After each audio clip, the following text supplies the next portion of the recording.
Have you ever been involved in a discussion with someone who happens to be religious, and once they've given up on arguing with you, they leave you with the promise that they'll pray for you? I get that a lot, and I always wonder, what exactly are you going to pray for? Within their model of the world, prayer is considered a communication to their God. In this context, it would likely take the form of a request of some sort, and given the issue at hand, it's reasonable to assume that they're asking their God to do something that would make me find their arguments more agreeable. To me, this seems to be a really interesting approach, and almost certainly outside the acceptable boundaries of a debate. Even if we did agree for the moment that praying for a god to change someone's mind could conceivably work as intended, why do they consider this a valid method of persuasion? After all, the very purpose of a debate is to establish certain positions as being more or less well supported and correct by making a case for or against them. But if you instead decide to invoke some kind of occult forces to magically change your opponent's mind,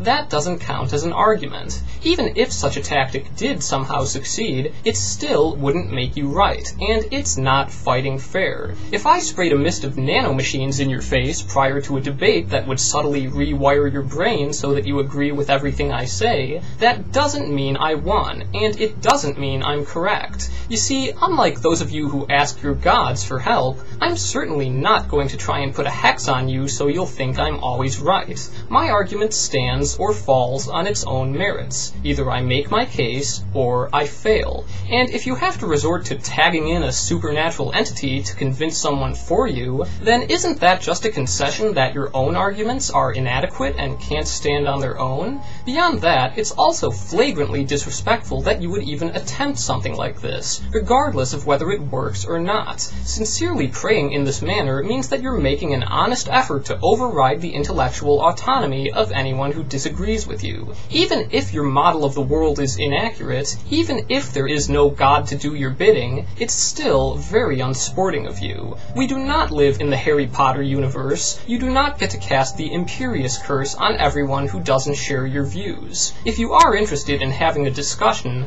let's leave the magic out of it.